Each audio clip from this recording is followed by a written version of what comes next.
Hi, everyone. My name is Chiara Marapodi, and I'm a life coach. I'm also an expert in animal well-being and trauma.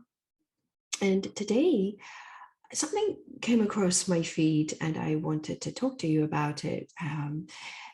I noticed a meme, and it said, "Parenting is hard because your child is reflecting back at you what you haven't yet resolved within yourself." I think that's a really important point. And why I found it important is because this is also true of relationships as well.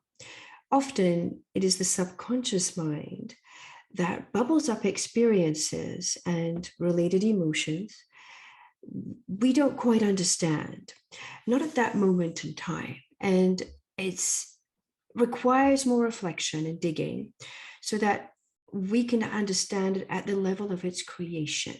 So the level that those experiences have been created are very different to where you are when it bubbles up for you. And often if these are traumatic, their effects can be long felt. So this type of exploration means a shifting out of our comfort zone. It also means looking at ourselves honestly and not hiding, compartmentalizing, or substituting. And, substitutions can be with substances, with food, with drink, with sex, with work.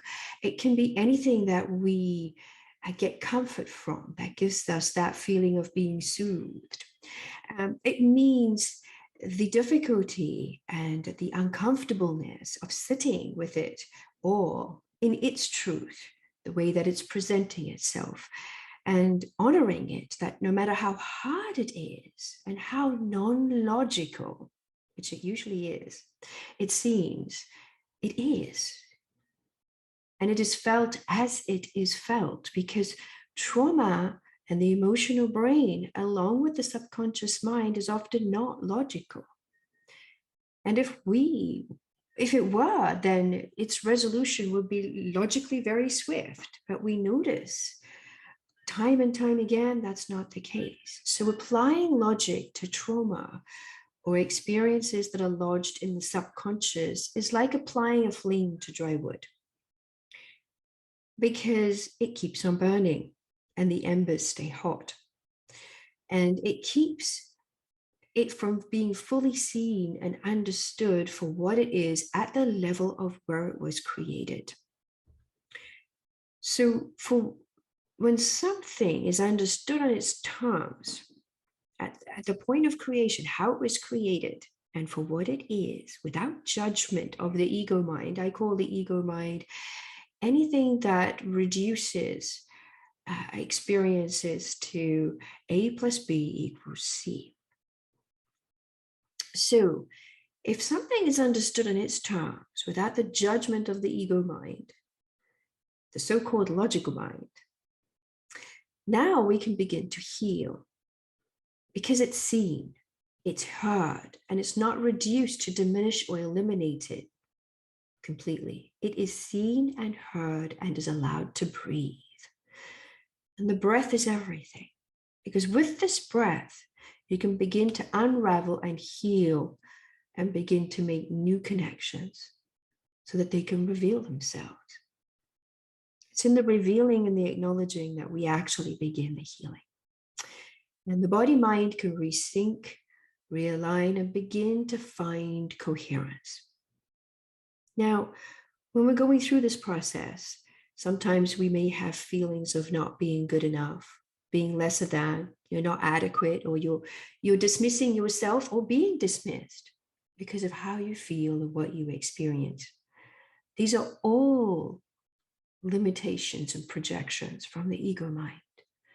And so these limitations of the ego mind may dictate this, but it's wholly inaccurate. So don't buy into it. It's going to keep you steadfast where you don't want to be.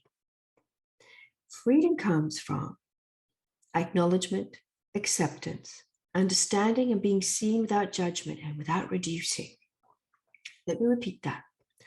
Freedom comes from acknowledgement, acceptance, understanding, and being seen without judgment and not reducing. And with freedom comes healing, yes. Ultimately, healing is love. And so this is a way of giving yourself compassion, but also sharing the compassion with those around you when they do present with experiences, memories, feelings, and triggers that may not be logical. They cannot be healed by logical means. Thanks for listening. I hope this helped you or your loved ones or friends, family. And I'll be back with more. Again, my name is Chiara Marapodi. If you want to connect with me, go to chiaramarapodi.com. I'm going to put it in the commentary. And you can email me again via my website, and I'd be happy to help and support you. Thank you. Goodbye.